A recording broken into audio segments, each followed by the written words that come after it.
Bonjour à tous. Merci de cette invitation. En fait, je suis retourné à l'hôpital, c'est pas loin, je vous ai apporté le courant, c'est gentil. J'ai des conflits d'intérêts avec tous les fabricants d'anticoagulants. Alors, j'ai pas le permis de conduire, donc je m'achète pas de Maserati. Donc, il n'y a pas d'enrichissement personnel là-dedans, mais c'est du soutien à nos programmes de recherche. Il faut le savoir en m'écoutant. Bon, on parle de quoi? On parle de ça. Je fais les présentations. Oui, l'artère pulmonaire en blanc, l'artère aorte en gris. Et vous voyez, dans l'artère pulmonaire, une vague petite embolie pulmonaire. Ça peut être plus petit que ça, hein, un peu plus bas. Vous voyez des lacunes des deux côtés dans cet angioscanner spiralé. Au passage, vous voyez que l'angioscanner spiralé à la recherche d'une embolie pulmonaire, il s'intéresse aux cavités droites et pas aux cavités gauches. Vous voyez, les cavités gauches sont à peine opacifiées, alors que les cavités droites sont bien blanches.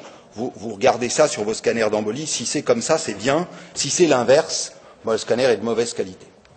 Alors, est-ce que c'est fréquent? Oui ou non, tout dépend de quel point de vue on se place. Vous voyez, c'est 15 pour 10 000.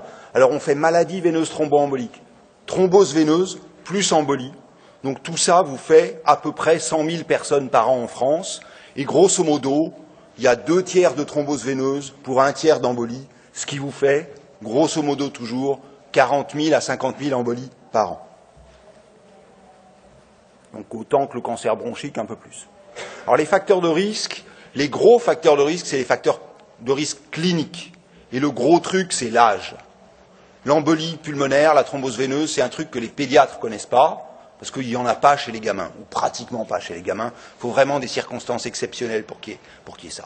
En revanche, ça commence à 20 ans à peu près, et puis surtout, ça augmente au-delà de 60 ans. Donc c'est une maladie du vieux. Ceux qui ont des antécédents de thrombose ont un risque accru, multiplié par 3, de refaire une thrombose. Et généralement, c'est bizarre, on n'y comprend rien, ceux qui font des phlébites font à peu près toujours des phlébites, et ceux qui ont commencé par une embolie pulmonaire recommencent avec une embolie pulmonaire.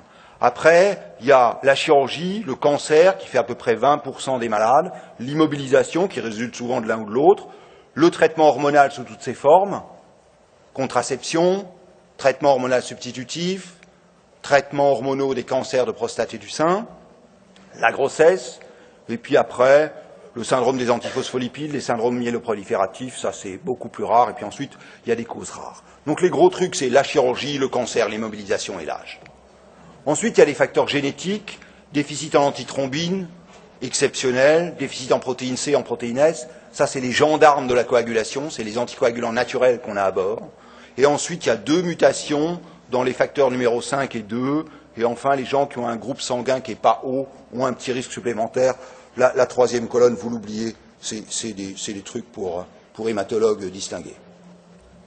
Alors, est-ce que c'est grave? Oui et non. Quand on prend toutes les embolies qui arrivent, il y a à peu près, vous voyez, 10% des gens qui meurent dans les 10 premiers jours et 15% des gens qui meurent dans les 3 mois. Alors attention, ils ne meurent pas tous d'embolie, puisque vous avez vu, les gros facteurs de risque, la chirurgie, le cancer, l'immobilisation, les gens ils vont mourir soit de l'embolie qui vient compliquer, soit de la maladie qui a été à l'origine de l'embolie. Et donc, dans le pronostic, c'est le terrain qui joue beaucoup, un âge supérieur à 70 ans, un cancer, une insuffisance cardiaque chronique et une BPCO, tout ça, si vous avez ça en plus d'une embolie, c'est moins bien qu'une embolie toute seule, c'est un petit peu du bon sens, mais enfin, c'est fondé sur des chiffres. Donc, la gravité, c'est le terrain. Les vieux meurent plus, les cancéreux meurent plus, et ceux qui ont une insuffisance cardiaque ou respiratoire meurent plus. Deuxièmement, c'est la tolérance hémodynamique. Ça, c'est une étude allemande. Ils ont pris des malades qui arrivaient dans des soins intensifs de cardiologie avec des grosses embolies pulmonaires qui donnaient toutes un petit peu d'hypertension pulmonaire. Ils les ont mis en 4 catégories. Ceux qui étaient cliniquement stables, ils avaient juste un peu d'hypertension pulmonaire à l'écho et au cathé droit à l'époque. C'est un truc des années, vous voyez, avant les années 2000. Ceux qui avaient eu un épisode d'hypotension artérielle un peu transitoire mais sans choc. Ceux qui avaient un choc cardiogénique. Et puis ceux qui avaient eu de la réanimation. Eh bien, voilà ce que ça donne. Moins de 10% quand vous êtes bien stable, malgré une grosse EP qui vous donne de l'HTAP. Entre 10 et 20% quand vous avez eu un petit coup de vague à l'âme qui a été transitoire. presque 30% quand vous êtes en état de choc, et puis quand vous avez fait un arrêt du cœur, ça vous avez l'habitude, c'est quand même pas très bon pour la santé. Il y a plus de 60% des gens qui meurent. C'était des arrêts cardiaques à l'hôpital, hein. Ce n'est pas des EP récupérés dans la rue en arrêt cardiaque, où évidemment les dégâts sont beaucoup plus importants. Bon, quand on regarde des séries avec des malades en état de choc, vous voyez la mortalité, elle est voilà, de 30% à peu près, c'est la mortalité de vos malades graves en réa. Bon, si on revient à ça, qu'est-ce qui lui arrive au ventricule droit? Le ventricule droit, il n'est pas habitué, hein. Il pousse dans un tuyau dans lequel il n'y a pas de pression. Vous avez vu un cœur, déjà, la viande, elle est à gauche, elle n'est pas à droite, hein. Le ventricule droit, c'est un truc, ça fait 2 mm, c'est pas musclé, hein. Et donc, qu'est-ce qu'il va faire, le ventricule droit, quand on lui augmente sa post-charge? Il fait qu'une chose, il peut que se dilater. Et donc ça, ça va lui permettre de maintenir longtemps un volume d'éjection systolique par la loi de Franz-Starling, hein. Plus vous étirez un élastique, plus il va se contracter fort. Sauf que, une fois que vous l'étirez trop, il se contracte moins bien. Et donc, quand le volume du ventricule droit diminue, son volume d'éjection systolique, au lieu d'augmenter, va commencer à diminuer. Donc, il va avoir une dysfonction systolique du ventricule droit.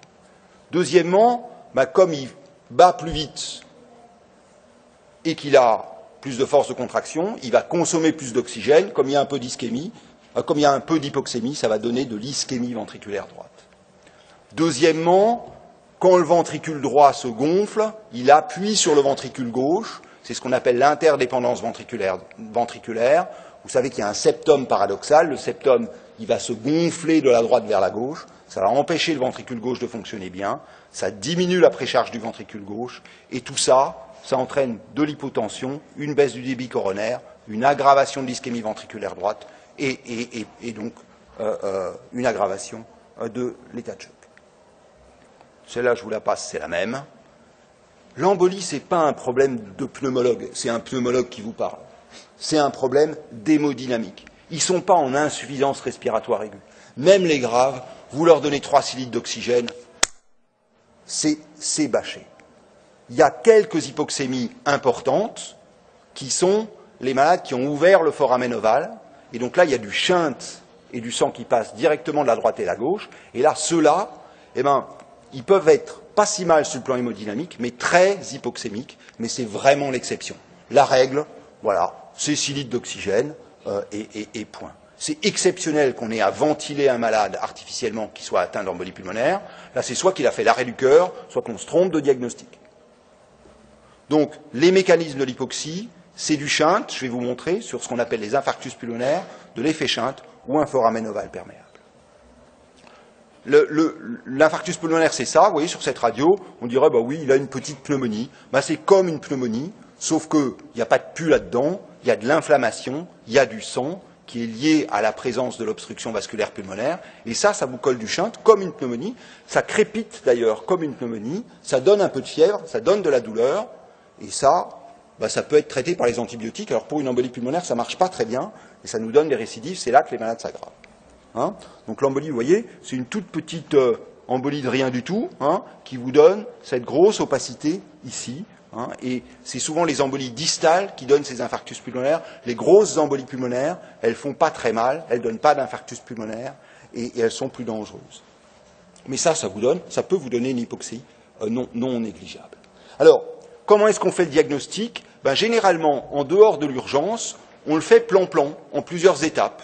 On apprécie d'abord la probabilité clinique. Est-ce que le malade, vraiment, il a un tableau typique, on ne voit pas ce que ça peut être d'autre? Est-ce qu'on y a pensé, mais vraiment ça y ressemble pas? Ou est-ce qu'on est peut-être que oui, peut-être que non? Premier cas, probabilité forte. Deuxième cas, probabilité faible. Troisième cas, probabilité intermédiaire. Ensuite, dans la grande majorité des cas, sauf ceux qui ont une probabilité forte, on fait un dosage de dédimère qui, quand il est négatif, nous élimine le diagnostic. Donc vous avez vu faire ça aux urgences. Vous ne le voyez pas dans les services de réanimation. Je vais vous expliquer pourquoi. Et ensuite, quand les dédimères sont positifs, il faut aller faire un scanner général. Alors, les scores de probabilité clinique, je vais passer vite parce que c'est peut-être pas le sujet du jour le plus important. Et comme vous avez compris, on est pressé. Donc ça donne ça. Quand on dit c'est une probabilité faible, j'y ai pensé mais j'y crois pas beaucoup. Il y a 10% des malades qui ont une EP. Quand vous dites peut-être que oui, peut-être que non, il y a un malade sur 3, un malade sur 4 qui a une EP, et quand vous dites c'est une embolie, je ne vois pas ce que ça peut être d'autre, cliniquement, vous voyez, il y a 60% des malades qui ont une EP. C'est-à-dire que quand le docteur dit je suis prêt à mettre ma main à couper que c'est une embolie, il y a près d'un malade sur 2 qui n'a pas d'embolie pulmonaire. Donc ça ne peut pas se faire sur la clinique, ce truc-là. Il faut aller plus loin. Bon, les dédimères, quand c'est négatif, c'est bon, il n'y a pas d'embolie. Et donc l'algorithme, il est comme ça, mais je vais passer sur celui-là, qui est celui en dehors du contexte d'urgence, en dehors du malade grave. On fait la probabilité clinique, on fait les dédimères, ils sont négatifs, on est tranquille, il n'y a rien. Ils sont positifs, généralement, on va faire un scanner. Et ensuite, sur le scanner, quand il y a une EP, ben, généralement, on traite, c'est bon. Quand il n'y a pas d'EP, quand la probabilité clinique n'est pas forte, on accepte qu'il n'y ait pas d'EP. Quand il y a une discordance entre le scanner qui vous dit il n'y a pas d'EP et la probabilité clinique qui vous dit il y a une EP, ben, c'est peut-être l'un qui a raison, c'est peut-être l'autre. Il faut faire autre chose, souvent une échographie des veines des jambes, pour vérifier qu'il n'y a en plus pas de phlébite. Alors, dans l'embolie grave, qui sont les malades choqués, donc soit hypotendus, soit avec des signes périphériques de choc, bah, il faut prendre des raccourcis. Souvent, quand même, la probabilité clinique est forte, ils sont tachycardes, ce qui est un élément important dans la probabilité clinique. Vous n'avez pas d'autre explication, ni clinique, ni radiologique, et généralement, quand les malades arrivent en réanimation sur une suspicion d'embolie pulmonaire, la probabilité clinique est généralement forte. Les dédimères, du coup, sont inutiles parce que les dédimères, même négatifs, quand il y a une probabilité clinique forte, eh bien, ça ne nous permet pas d'éliminer le diagnostic. Donc, on ne les fait pas. Parce que positif, on n'a toujours rien fait, ce n'est pas un examen spécifique. Négatif, on n'y croit pas parce que la probabilité clinique est forte, et donc on ne les fait pas. Donc, on ne fait pas ça. Deuxièmement, chez le malade instable, on va tâcher de faire le diagnostic au lit du malade. Et là, il y a un examen qu'on fait, qu'on ne fait pas en routine chez le malade stable, qui est l'échographie du cœur. Et au cardiologue ou au réanimateur, on lui demande juste un truc simple, de dire si les cavités droites sont plus larges que les cavités gauches ou pas. Si c'est le cas, et que la probabilité clinique est forte, eh bien, il y a une embolie pulmonaire, c'est un critère qui est validé dans la littérature. On n'a pas besoin de faire de scanner, de transporter le malade instable au scanner. Si ça n'est pas le cas, eh bien, ça peut quand même être une embolie. Et puis, de temps en temps, l'échographie du cœur, il vous dit, bon, le ventricule droit, ça va bien, mais il y a une tamponnade, c'est pas le même traitement, ou c'est un grand état de choc cardiogénique avec un ventricule gauche qui est très déficient, ou c'est une dissection de l'aorte. Donc, il vous fait aussi une part du diagnostic alternatif. Donc, l'écho. Quand le malade a une grosse jambe, il n'est pas interdit de mettre un coup d'écho sur la veine fémorale, et s'il y a une thrombose dans la veine fémorale, sur ce seul argument-là, avec un tableau clinique typique, une thrombose dans la veine fémorale, ça suffit là aussi à faire le diagnostic. Donc vous avez vu, avec un examen rustique, eh bien, on fait le diagnostic. Il ne faut pas aller se lancer dans les trucs trop compliqués. Ils sont en train d'étouffer, ils sont en état de choc, donc on ne leur fait sûrement pas une écho transœsophagienne. Et puis on ne va pas regarder s'il y a des caillots dans les cavités droites, parce que ça c'est beaucoup plus compliqué. Juste ce truc rustique, savoir si les cavités droites sont plus larges que les gauches. Quand on ne s'en sort pas, eh ben, il faut tâcher de stabiliser le malade au mieux et l'emmener au scanner spiralé. Là, je n'ai pas d'autre solution à vous proposer. Donc ça donne ça. On fait quand même la probabilité clinique. On regarde sur la radio qu'il n'y ait pas un OAP ou un SDRA ou un grand pneumothorax bilatéral, j'en sais rien. On fait une échographie cardiaque. Si l'échographie cardiaque montre une dilatation ventriculaire droite et que la probabilité clinique est forte, on traite et on peut fibrinoliser les malades sur cet élément-là. Donc on n'a pas fait de scanner. S'il y a une dilatation droite mais que la probabilité clinique est faible ou modérée, ce qui est relativement rare, il faut tâcher de stabiliser le malade et aller au scanner parce que là, on n'est vraiment pas sûr de notre coup. Là encore, discordance entre l'examen et la clinique, il faut aller plus loin. S'il n'y a pas de dilatation ventriculaire droite et pas d'alternative diagnostique à l'écho, là aussi, il faut tâcher de stabiliser le malade et de l'emmener au scanner. Et le scanner, généralement, c'est le juge de paix, il vous dit s'il y a une EP ou pas. Alors, ensuite, comment est-ce qu'on stratifie le risque? Ben, la première chose, on leur prend la tension, on regarde les genoux et les extrémités. S'il y a de l'hypotension ou un choc, c'est des malades à haut risque, c'est des embolies pulmonaires graves. Ça, en routine, c'est 2% des malades. Alors chez vous, c'est la majorité. Mais aux urgences, c'est 2% des malades, pas plus. Donc, mes 98 autres, on leur fait un score de probabilité, ils ont la tension normale, ils ne sont pas choqués, on leur fait un score de gravité qui est le PESI simplifié, je vais vous montrer tout de suite ce que c'est, et ensuite, quand le PESI simplifié montre un faible risque, c'est des malades qu'on commence à traiter très rapidement au domicile. Ils restent moins de 24 heures à l'hôpital, avec une embolie.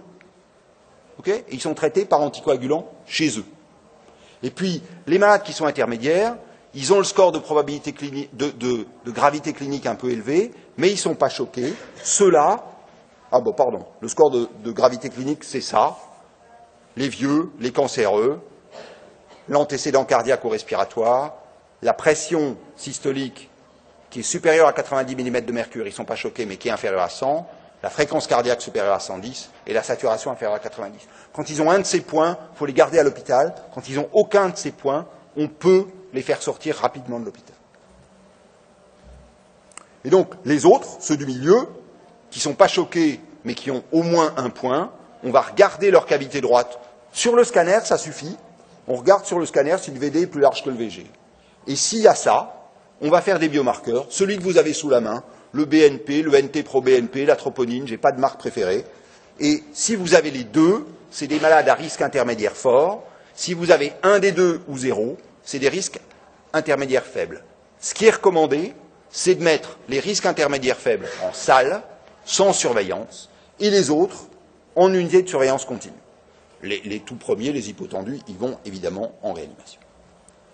Alors, ça, je vais passer vite, mais grosso modo, avec un score clinique, quand on dit le malade il est à faible risque, vous voyez, hein, sur 581 malades qui arrivent aux urgences, c'est en Hollande, eh ben, il y a la moitié des malades pour lesquels on dit le risque, oui je me suis trompé, n'est pas faible, on les hospitalise, et il y en a 338 pour lesquels on dit le risque est faible et on les traite en ambulatoire. C'est 51% des malades qui passent moins de 24 heures à l'hôpital. Et ceux-là, qu'est-ce qui leur arrive? Rien. À 3 mois, 2% de récidive, 1% d'hémorragie, 1% de décès. Donc on est capable de sélectionner des malades à faible risque qu'on va faire sortir rapidement de l'hôpital. Entre nous, la durée moyenne d'hospitalisation d'une EP en France, c'est 7 jours. Vous voyez, si on passe de 7 à 1, j'en connais qui vont être contents. Vous et moi, parce qu'on dépensera moins de sous. Bon, le traitement, les anticoagulants. Jusqu'à présent, ma vie était assez simple. J'avais le choix entre une héparine de bas poids moléculaire, la bleue, la verte, la rouge. J'ai pas de marque préférée, elle marche tout aussi bien. Deuxièmement, le fondaparinux, qui est l'Arixtra. Tout ça se donne à dose fixe, adaptée au poids, sans surveillance de l'activité anti-DISA. Sans surveillance de l'activité anti-DISA. Et, selon l'AFSAPS 2009, il n'y a plus d'utilité en routine de surveiller les plaquettes pour les fameuses thrombopénies à l'héparine. Et donc, mamie héparine, IV à la seringue électrique, la seule indication, c'est l'insuffisance rénale sévère, parce que tout ce petit monde, c'est contre-indiqué en cas d'insuffisance rénale sévère. Donc, je regarde mon rein, je calcule la clairance, à l'ancienne, par la formule de Cockcroft. Si c'est inférieur à 30, je donne de l'héparine IV à la seringue électrique. Si c'est supérieur à 30, je donne un médicament sous-cutané. Au passage, ce n'est pas parce que l'embolie est grosse qu'il faut donner de l'intraveineux. L'intraveineux marche moins bien que le sous-cutané. Regardez vos héparinémies des malades qui sont mis sous héparine dans les 24 premières heures. Vous me téléphonez si vous trouvez une héparinémie entre 2 et 3, 2 à 3 fois le témoin pour le TCA et entre 0,3 et 0,7 pour l'héparinémie dans les 12 premières heures. Hein, parce que on met plus de 24 à 48 heures à les équilibrer. Et donc quand on met le malade par voie IV, il y a une chance sur 2 qu'on lui donne un espèce de placebo. Et donc c'est peut-être mieux de donner la sous-cutanée dont on est sûr que ça marche. Maintenant, il y a 4 nouvelles molécules, le dabigatran, l'apixaban, l'édoxaban, le rivaroxaban. C'est des molécules orales, mais ça agit tout de suite, comme de l'héparine. 2 heures plus tard, ils sont anticoagulés.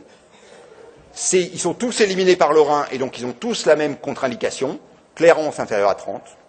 C'est une posologie fixe pour tout le monde, 50 ou 100 kg, pareil. Il n'y a évidemment pas de relais, puisque ça agit tout de suite.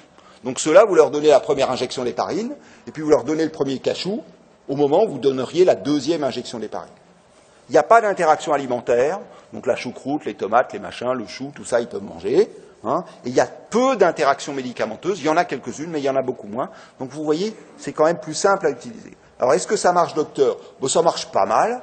Vous voyez, ça, on a comparé l'ancienne manière, héparine plus AVK, avec ces nouveaux anticoagulants qui sont donnés d'emblée. Quand on se situe de ce côté-là, je confonds ma droite et ma gauche, c'est en faveur des nouveaux. Quand on se situe de ce côté-là, c'est en faveur des anciens. Quand on franchit la ligne pointillée, c'est que la différence n'est pas significative. Donc vous voyez, quand on met tout bout à bout, il y a une tendance pas significative, plutôt en faveur des nouveaux. Ce qu'on peut dire par là, c'est que les nouveaux ne sont pas moins bons que les anciens. Est-ce que ça fait saigner? Oui, mais là, pour le coup, ça fait moins saigner que les anciens. Vous voyez, les saignements majeurs, où est-ce qu'ils sont? Ils ne sont pas là. On regarde que ceux-là, regardez. Les intracrâniens, ça saigne moins dans la tête. Hein, et ça veut dire que ça saigne presque 3 fois moins dans la tête. Et sur les majeurs qui ne sont pas là, pardon, il y a une réduction de risque de 60% également. Donc ce n'est pas plus efficace, mais ça fait moins saigner. Fibrinolyse, uniquement quand il y a de l'état de choc. Même si l'embolie est grosse, même si le ventricule droit est dilaté, si le malade n'est pas choqué, eh ben, il n'y a pas d'indication à la fibrinolyse, il faut attendre. Alors il y a quelques malades qui s'aggravent, on les fibrinolyse dans un second temps. Chez ces malades-là, le risque de la fibrinolyse qui fait saigner ne vaut pas la chandelle. Hein. Ça améliore un peu l'hémodynamique, mais ça fait plus saigner les gens, et donc on n'en fait pas. On n'en fait que s'il y a de l'état de choc. Simple. Le filtre. Vous savez, on met un petit parapluie, on passe par la veine, toc, c'est au bout d'un cathéter, on le déplie dans la veine cave inférieure pour empêcher les caillots de monter. Ça n'est utile que quand il y a une embolie et une contre-indication aux anticoagulants, ou alors quand il y a une embolie avec une récidive sous traitement anticoagulant. Donc très peu de filtres. Et ce n'est pas parce que l'embolie est grosse qu'il faut mettre un filtre en se disant on va mettre ceinture et bretelles, les anticoagulants plus le filtre, ça va aller mieux. Ça ne marche pas, on a regardé, ça ne marche pas. Bon, quelques précautions. On est entre nous, les docteurs ne sont pas là.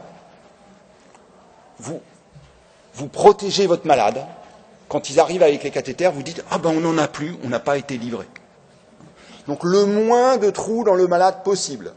Okay, parce que c'est là que ça saigne. Okay. Deuxièmement, s'il y a eu des piqûres, on comprime les points d'abord. 3, ne me les mobilisez pas trop tout de suite quand ils sont choqués, parce que ça peut se passer mal. Une fois qu'ils sont anticoagulés et stabilisés, là, ils peuvent aller au fauteuil, donc ils peuvent sortir de chez vous. Et puis, ne les embêtez pas avec les bas de compression veineuse qui ne servent de point à rien. Je crois que j'en ai